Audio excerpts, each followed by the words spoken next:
વંદે માતરમ વિદ્યાર્થી મિત્રો, આપણે સ્ટાર્ટ કરીએ ચેપ્ટર નંબર 4 રાસાયણિક ગતિકી. હા, રાસાયણિક ગતિકી એટલે શું, કેમિકલ કાઇનેટિક કોને કહેવાય? તો આ ચેપ્ટરની અંદર કઈ કઈ વસ્તુ આવશે એની જરાક આપણે પ્રસ્તાવના સ્વરૂપે આપણે વાત કરીએ. બરાબર. પ્રથમ આપણે થાય રાસાયણિક ગતિકી એટલે શું, કેમિકલ કાઇનેટિક એટલે શું. તો કે કોઈ પણ રાસાયણિક પ્રક્રિયા થતી હોય, હવે હું તમને એક ઉદાહરણ આપું તો લોખંડનું કટાવું એ બી એક રાસાયણિક પ્રક્રિયા છે, અને તમે એસિડની અંદર બેઝ નાખો તો એ બી એક રાસાયણિક પ્રક્રિયા છે. પરંતુ તમને ખબર હશે કે લોખંડનું કટાવું એ ધીમે ધીમે થતી રાસાયણિક પ્રક્રિયા છે, જ્યારે આપણે એમ કહી શકાય કે બેઝ એસિડની અંદર બેઝ નાખીએ તો આપણે એ તરત જ ઇન્સ્ટોલ એમ કહી શકાય કે થોડાક જ સમયની અંદર થતી રાસાયણિક પ્રક્રિયા છે.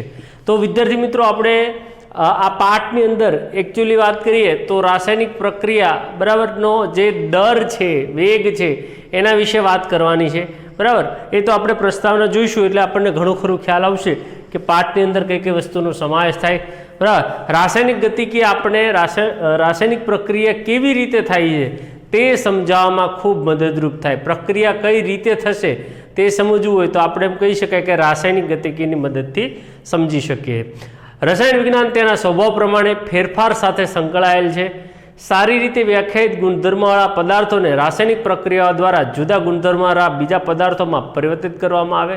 એ બી આપણને ખબર છે કે રસાયણ વિજ્ઞાન એટલે એકચ્યુઅલી શું છે કે એક પદાર્થમાંથી જ્યારે આપણે બીજા પદાર્થની અંદર એનું રૂપાંતર કરીએ, બરાબર, તો એને જ આપણે કહી શકાય રાસાયણિક, બરાબર, એને કહી શકાય કેમિસ્ટ્રી.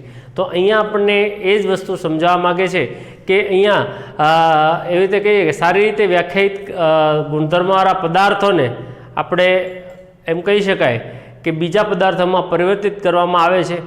કોઈ પણ રાસાયણિક પ્રક્રિયા માટે રસાયણશાસ્ત્રીઓ શોધવા પ્રયત્ન કરે છે કે પહેલું શું પ્રયત્ન કરે એની આપણે વાત કરીએ. ઉષ્માગતિશાસ્ત્ર દ્વારા રાસાયણિક પ્રક્રિયાનું પ્રાકથન કરી શકાય તેની શક્યતા, બરાબર. એટલે કે બે વસ્તુ અહીંયા રસાયણ વૈજ્ઞાનિકો એ જાણવાનો પ્રયત્ન કરે છે. પહેલી વસ્તુ શું, તો કે ઉષ્માગતિશાસ્ત્ર, થર્મોડાયનેમિક્સ ચેપ્ટર આપણે 11મા ધોરણમાં ભણી ગયા છે. એના દ્વારા રાસાયણિક પ્રક્રિયાનું પ્રાકથન, પ્રક્રિયા થશે કે નહીં, બરાબર, એ આપણે જાણીએ તો એ એમ કહી શકે કે બે શક્યતાઓ, જે પૈકીની પહેલી શક્યતા કે ઉષ્માગતિશાસ્ત્ર દ્વારા રાસાયણિક પ્રક્રિયા થશે કે નહીં એ વસ્તુ, બરાબર, નંબર સેકન્ડ. અને એની માટે આપણને ખબર છે કે જે પ્રક્રિયામાં અચળ તાપમાને ΔG<0 છે તે શક્ય બને છે. એ આપણે વાત આગળ કરશું. બીજું, પ્રક્રિયા કેટલા અંશે આગળ વધશે તે રાસાયણિક સંતુલનના નક્કી કરી શકાય છે. બરાબર. પ્રક્રિયા આપણે એમ બોલી શકાય કે કેટલા અંશે આગળ વધશે.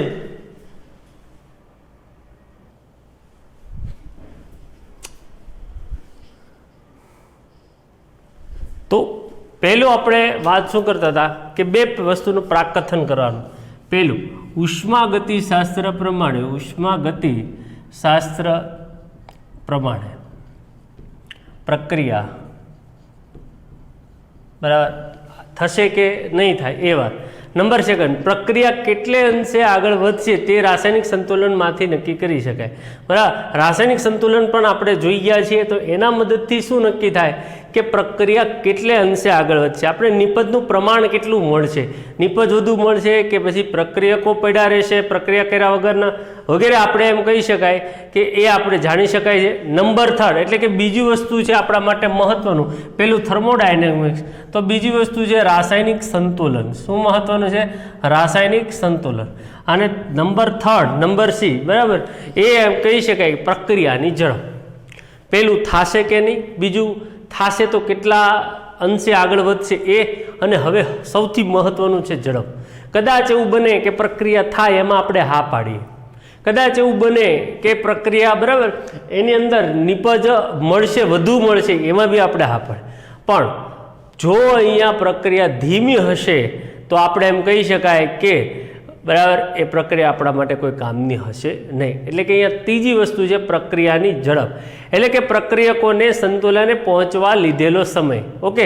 રાસાયણિક પ્રક્રિયાને સંપૂર્ણ રીતે સમજવા માટે તેની શક્યતા અને કેટલા અંશે થશે તે જાણવા ઉપરાંત પ્રક્રિયાનો વેગ અને તેના પર અસર કરતા પરિબળો જાણવા તેટલા જ જરૂરી છે. બરાબર. ફરીવાર એકવાર કે રાસાયણિક પ્રક્રિયાને સંપૂર્ણ રીતે સમજવા માટે બરાબર તેની શક્યતાને કેટલા અંશે થશે તે જાણવા ઉપરાંત પ્રક્રિયાનો વેગ અને તેના પર અસર કરતા પરિબળો જાણવા આપણે એટલા જ જરૂરી છે બરાબર. ઉદાહરણ તરીકે કયા પરિબળો કેટલી ઝડપથી ખોરાકને બગાડી નાખશે તે નક્કી કરવું બરાબર.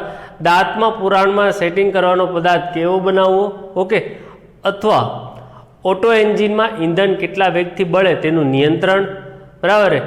આ બધા જ પ્રશ્નોનો ઉત્તર રસાયણ વિજ્ઞાનની એ શાખા દ્વારા આપી શકાય જે પ્રક્રિયાના વેગના અભ્યાસ અને તેની ક્રિયાવિધિને સંકળાયેલો છે તેને રાસાયણિક ગતિકી કહે છે. તો રાસાયણિક ગતિકી એટલે શું? તો કે આપણો અહીંયા જવાબ છે કે એમાં પ્રક્રિયાનો વેગનો અભ્યાસ અને એની ક્રિયાવિધિ. વેગ વિશે જો તમને ખબર પડી જાય તો આપણે કહી શકાય રાસાયણિક ગતિકી બરાબર. તો અહીંયા ખરેખર રાસાયણિક ગતિકી એટલે કે બરાબર આ ત્રીજું છે ઝડપ ઓકે. રાસાયણિક ગતિકી એટલે આપણે એમ કહી શકાય રાસાયણિક ગતિકી એટલે કે અહીંયા પ્રક્રિયાનો શું કહી શકાય એનો વેગ વિશેની માહિતી બરાબર અને ક્રિયાવિધિ ઓકે. આ બે વસ્તુ આપણે એમ કહી શકાય રાસાયણિક ગતિકીની અંદર આપણે એનો સમાવેશ કરીશું બરાબર. ચાલો તો રાસાયણિક ગતિકી બરાબર એને કાઇનેટિક શબ્દ એટલે કે ગ્રીક શબ્દ કાઇનેસિસનો અર્થ હલનચલન થાય છે એના ઉપરથી આવેલો છે. ઉષ્માગતિશાસ્ત્ર રાસાયણિક પ્રક્રિયાની શક્યતા વિશે કહે છે. ઉષ્માગતિશાસ્ત્ર રાસાયણિક પ્રક્રિયાની શક્યતા થશે કે એના નહીં થાય એના વિશે કહેવાય. તો રાસાયણિક ગતિકી જે છે એ પ્રક્રિયાના વેગ વિશે કહે. કોના વિશે કહે? પ્રક્રિયાના વેગ વિશે કહે છે બરાબર. તો ઉદાહરણ તરીકે ઉષ્માગતિકીય બરાબર માહિતી સૂચવે છે કે હીરો ગ્રેફાઇટમાં રૂપાંતર થાય છે કે નહીં થાય. આ ઉષ્માગતિશાસ્ત્ર દ્વારા આપણે એને જાણી શકીએ. પરંતુ વાસ્તવમાં પરિવર્તનનો વેગ એટલો બધો ધીમો છે કે ફેરફાર બિલકુલ કલ્પી શકાતો નથી. આથી લોકો માને છે કે હીરો કાયમી છે બરાબર. હીરો કેવો છે? કાયમી છે.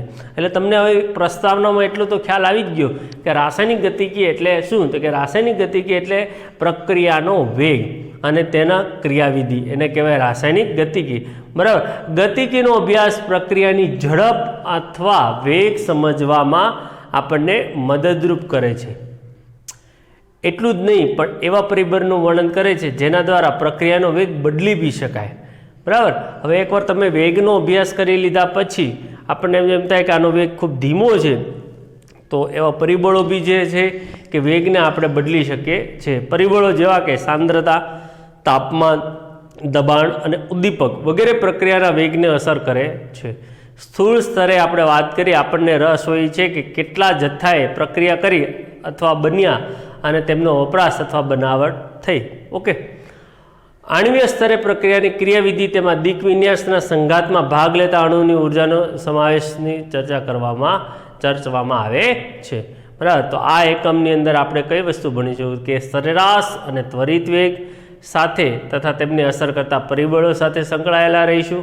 પ્રક્રિયાના સંઘાત એટલે અથડામણના સિદ્ધાંત વિશે કેટલાક પ્રાથમિક વિચારો પણ આપણે અહીંયા રજૂ કરીશું બરાબર. એ બધું જ વસ્તુ ટૂંકમાં મારે તમને જે પ્રસ્તાવના સમજાવવાની તે એ પ્રસ્તાવનાની અંદર આપણે અહીંયા રાસાયણિક ગતિકી જે ખરો એ રાસાયણિક ગતિકીની અંદર ઉષ્માગતિ બરાબર એની અંદર આપણે એ વસ્તુ શીખવાની છે કે પ્રક્રિયાનો વેગ અને તેની ક્રિયાવિધિ બરાબર. એનો વેગ અને ક્રિયાવિધિ બરાબર. તો હવે આપણે આગળ વધીએ કે રાસાયણિક પ્રક્રિયાનો બરાબર આપણે એના વેગ વિશે આપણે જરાક વાત કરીએ. એક મિનિટ.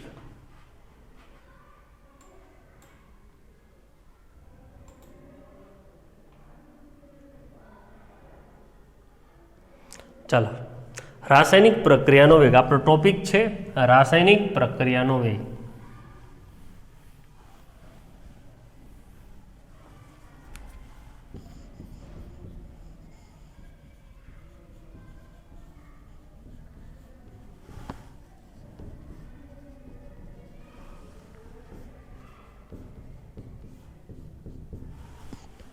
તો રાસાયણિક પ્રક્રિયાના વેગ એટલે કે શું? તો કે ભાઈ ચાલો જોઈએ આપણે અંદર કેટલીક પ્રક્રિયાઓ જેવી કે આયનીય પ્રક્રિયા ઘણી ઝડપી હોય. તમે HCl ની અંદર બરાબર HCl અને NaOH એ આયનો કહેવાય.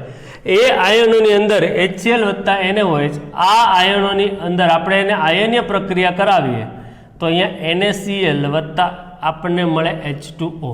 તો આને આયનીય પ્રક્રિયાના નામથી આપણે ઓળખાય. બરાબર, આ પ્રક્રિયા કઈ કહી શકાય? આયનીય પ્રક્રિયા. આયનીય પ્રક્રિયાઓ છે, બરાબર.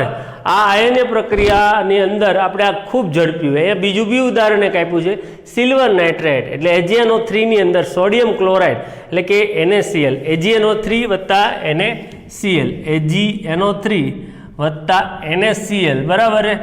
એ જો પ્રક્રિયા અહીંયા કરાવવામાં આવે તો શું થાય? તો કે ભાઈ અહીંયા AgCl, બરાબર, AgClનો આપણે અવક્ષેપણ કરી શકીએ, બરાબર, NaNO3, બરાબર. એટલે કે આ આપણને સફેદ અવક્ષેપ આપણને પ્રાપ્ત થાય છે, બરાબર. સિલ્વર ક્લોરાઇડનું અવક્ષેપણ અહીંયા તમને ત્વરિત એટલે કે ઝડપથી થાય. બીજી બાજુ પર કેટલીક પ્રક્રિયાઓ ઘણી ધીમી હોય, જેમ કે આપણે પ્રક્રિયાના નામ લઈએ તો હવા અને ભેજની હાજરીમાં લોખંડને કટાવવું. એવું નથી થતું કે હવામાનમાં ભેજ હોય અને લોખંડને આપણે બરાબર ખુલ્લું રાખીએ અને 10 જ મિનિટની અંદર લોખંડ કટાઈ જાય, એવું થતું નથી, પરંતુ એ ખૂબ ધીમી પ્રક્રિયા છે, બરાબર.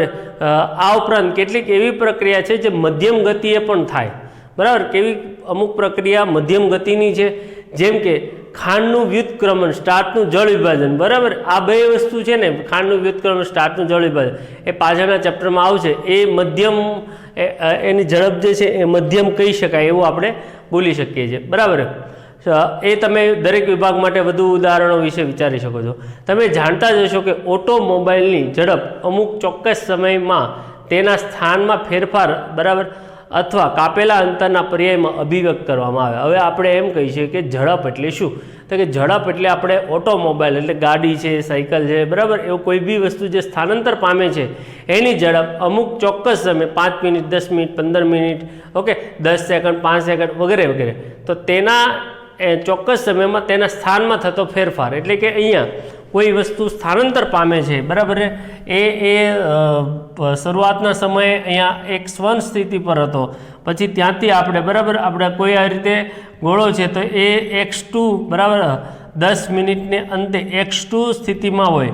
આ બંને વચ્ચેનો ગાળો 10 મિનિટ છે, તો આપણે x2 - x1/10 આપણે એની ઝડપ કહી શકાય છે. એટલે શું કહી શકાય કે અમુક ચોક્કસ સમયમાં તેના સ્થાનમાં ફેરફાર અથવા કાપેલા અંતરના પર્યાયમાં અભિવ્યક્ત કરવામાં આવે. શું? ઝડપ. ઓકે. એ જ પ્રમાણે પ્રક્રિયાની ઝડપ અથવા પ્રક્રિયાનો વેગ એકમ સમયમાં પ્રક્રિયક અથવા નિપજની સાંદ્રતામાં ફેરફાર તરીકે વ્યાખ્યાયિત કરી શકાય છે, બરાબર. વધુ ચોક્કસ થવા માટે નીચેના પર્યાયી જે શબ્દો છે એને વ્યાખ્યાયિત કરી શકાય. કોઈ પણ એક પ્રક્રિયકની સાંદ્રતામાં ઘટાડાનો વેગ, બરાબર, પ્રક્રિયક અને અહીંયા નિપજ આપણે લઈએ, બરાબર. તો આપણને એક વસ્તુ ચોક્કસ ખબર છે કે અહીંયા પ્રક્રિયકમાંથી આપણને નિપજ આવી રીતે બનતી હોય. પ્રક્રિયકમાંથી આપણે શું બનાવીએ? નિપજ. તો માની લો કે શરૂઆતની અંદર આની સાંદ્રતા x હોય ત્યારે આની 0 હોય. ધીમે ધીમે ધીમે ધીમે કરી આની સાંદ્રતા 0 તરફ જાય તો આની સાંદ્રતા વધતી હોય છે. આવું પરિસ્થિતિ બનતી હોય. પ્રક્રિયકોની સાંદ્રતા ઘટતી હોય, નિપજોની સાંદ્રતા વધતી હોય, બરાબર.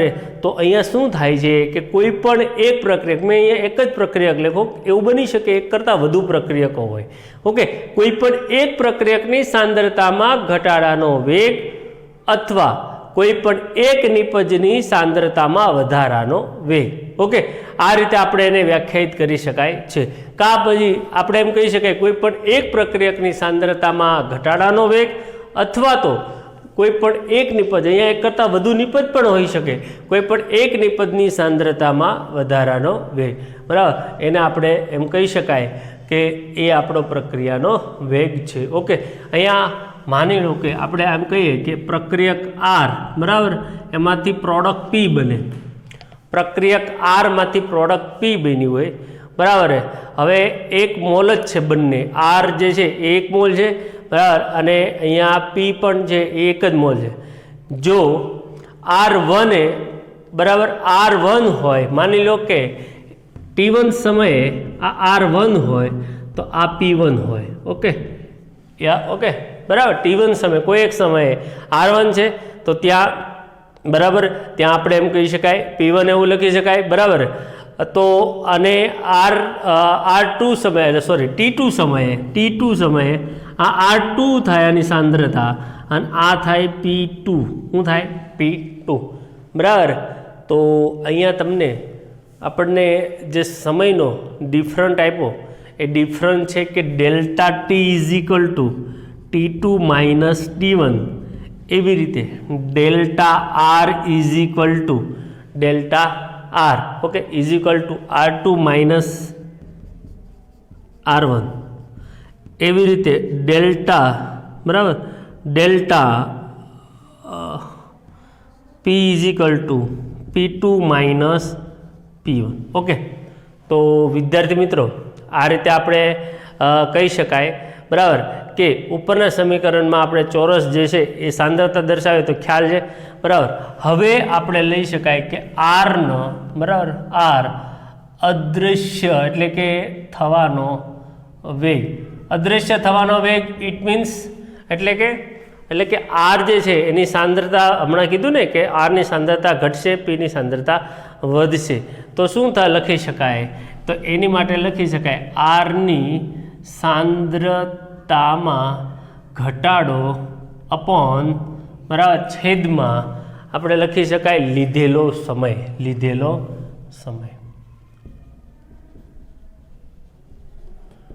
Delta R upon delta T. એવી જ રીતે સેમ પી જે ખરો, બરાબર, પી એટલે આપણી પ્રોડક્ટ, બરાબર.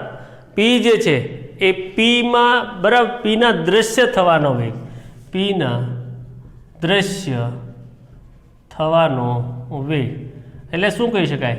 પીની સાંદ્રતામાં, બરાબર, સાંદ્રતામાં વધારો અપોન લીધેલો સમય.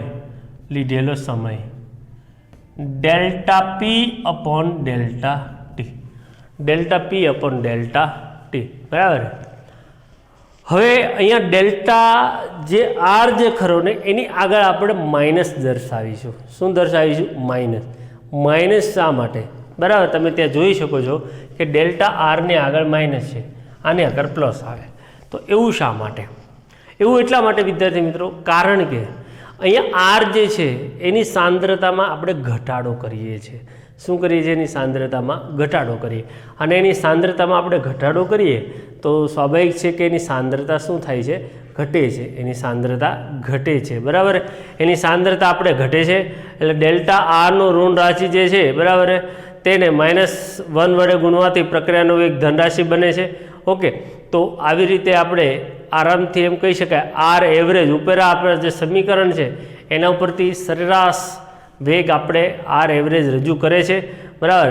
તો જે સરેરાશ વેગ પ્રક્રિયકો અથવા જે નિપજોની સાંદ્રતામાં ફેરફાર ને તે ફેરફાર થવા માટે લીધેલા સમય પર આધાર રાખે. હવે તમે જો ત્યાં બે આલેખ આપ્યા છે એને જરા સમજવાનો પ્રયત્ન કરીએ. આલેખ બે આપેલા છે, એ આલેખને સમજવાનો આપણે પ્રયત્ન કરીએ.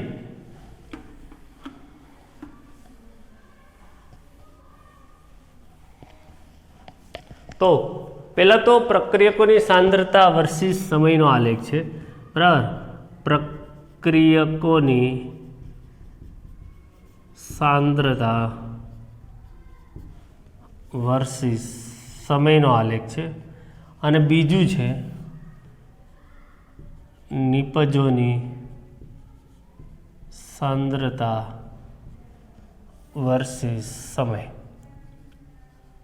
ઓકે, હવે અહીંયા બે વસ્તુ છે, એમાં આલેખ જરા જો તો આલેખ જે આ જે છે એ આ રીતનો વક્ર દેખાડે છે, બરાબર.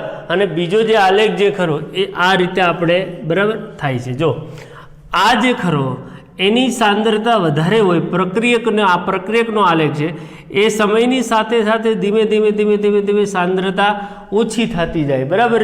અહીંયા નીચે ટચ નથી થતો એટલે સાંદ્રતા એકદમ 0 થશે નહીં. ઓકે, અને અહીંયા જે છે એ શરૂઆતમાં નિપજની સાંદ્રતા 0 હોય, એ સમય વધતા વધતી જાય ને પછી છેલ્લે આવી રીતે આમ વક્ર આમ થઈ જાય. એનો મતલબ કે અચળ થઈ જાય. શું થઈ જાય? અચળ.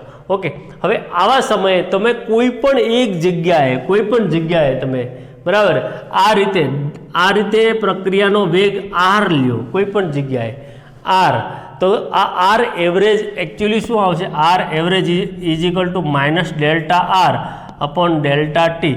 ઓકે, જે બરાબર. અને અહીંયા આપણે લખી શકાય કે ડેલ્ટા આર એટલે શું? તો કે ડેલ્ટા આર એટલે કે માઇનસ એક પ્રકારનો તફાવત જ થાય ને, R2 માઇનસ R1 અને છેદમાં ડેલ્ટા, બરાબર. ડેલ્ટા ટી એટલે શું? T2 માઇનસ T1, બરાબર. એવી રીતે અહીંયા આમાં બી આપણે જોવા જઈએ તો R average is equal to delta P upon delta T is equal to P2 minus P1 upon T2 minus T1. તો આ રીતે ઢાળ જે ખરો એ પણ એક પ્રકારનો આર એવરેજ, બરાબર, કોઈ પણ સમયની આપણે, બરાબર, એનો પ્રક્રિયાનો વેગ આપણે લેવો હોય તો આ રીતે આપણે એને દર્શાવી શકીએ છીએ, બરાબર. તો એના પછી પ્રક્રિયાના વેગના જે એકમો જે છે એ એકમો ઉપરથી તમને ખબર પડી જવી જોઈએ કે ઉપર સાંદ્રતા વર્સિસ છે, નીચે શું છે એને આપણે એમ કહીએ સાંદ્રતા જે છે એ મોલ પ્રતિ લિટરમાં હોય ને સમય હોય સેકન્ડમાં હોઈ શકે, મિનિટમાં હોઈ શકે. તો સાંદ્રતા મોલ પ્રતિ લિટર અને અપોન સમય થાય તો શું આપણે લખી શકાય? મોલ બરાબર લિટર ઇન્વર્સ અને સેકન્ડ ઇન્વર્સ. એ આપણે એની એમ કહી શકાય કે એનો આપણે શું થશે, એ આપણો એનો એકમ આપણે કહી શકાય છે, બરાબર છે. તો એવી રીતે ત્યાં આપણને આ જે આપેલો છે પ્રક્રિયાનો વેગ વિશે આપણને વાત કરી છે, બરાબર. તો ફરીવાર એકવાર નજર નાખી લઈએ શું આપણે ભણ્યા હતા કે શું થાય કે આપણે કોઈ બી પ્રક્રિયક હોય એ પ્રક્રિયકમાંથી નિપજ બનતી હોય તો અહીંયા પ્રક્રિયાનો વેગને 3 ભાગમાં વહેંચવામાં આવે. પહેલાં સૌપ્રથમ શરૂઆતથી જ ભણાવું છું. એક તો આયનીય પ્રક્રિયા. આયનીય પ્રક્રિયા એટલે એવી પ્રક્રિયા હોય કે જેની અંદર આયનો ભાગ લેતા હોય. સેકન્ડ નંબરની અંદર આપણી જે પ્રક્રિયા જે છે એ પ્રક્રિયા, બરાબર, આ આયનીય પ્રક્રિયા ખૂબ ઝડપી હોય.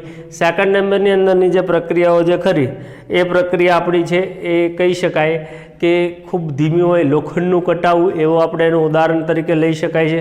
અને થર્ડ નંબરની પ્રક્રિયા જે છે એ મધ્યમ વેગવાળી પ્રક્રિયા કહી શકાય, બરાબર. એ આપણે, બરાબર, ખાંડનું વ્યુત્ક્રમ અને મધ્યમ વેગની પ્રક્રિયા છે. આપણે આ કેમિસ્ટ્રીની ભાષામાં જોઈએ તો રાસાયણિકમાંથી, બરાબર, પ્રક્રિયકમાંથી નિપજ બને છે. એમાં શરૂઆતમાં પ્રક્રિયકોની સાંદ્રતા વધુ હોય, નિપજની 0 હોય. ધીમે ધીમે પ્રક્રિયકની સાંદ્રતા અહીંયા બદલાતી હોય, 0 નથી થતી પરંતુ ઓછી થતી જાય અને નિપજોની સાંદ્રતા વધતી જતી હોય છે. આરમાંથી પી બને T1 સમયે R1 છે, આ P1 છે, આ T2 છે, આ બરાબર, ત્યારે R2 છે અને આ P2 છે. ડેલ્ટા ટી એટલે T2 minus T1, delta R R2 minus R, delta P એટલે P2 minus P1. Okay, R અદૃશ્ય થવાનો વેગ ઇઝ ઇક્વલ ટુ આરની સાંદ્રતામાં ઘટાડો અપોન લીધેલો સમય delta R upon delta T.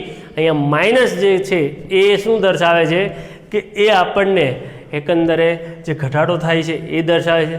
પીના અદૃશ્ય થવાનો વેગ, બરાબર, એ પીની સાંદ્રતામાં વધારો છે એમાં લીધેલો સમય delta P upon delta T આપણે એવું દર્શાવી શકાય છે. ઓકે, એવી રીતે બે આપણને આલેખ અહીંયા આપેલા છે, એ બી આપણે સરસ મજાની રીતે સમજ્યા. તો આ આપણે કહી શકાય શરૂઆત કરી હતી, બરાબર, રાસાયણિક ગતિકીની. તો આ જોઈ લો. ઓકે, બાકીનું નેક્સ્ટ વિડીયો લેક્ચર.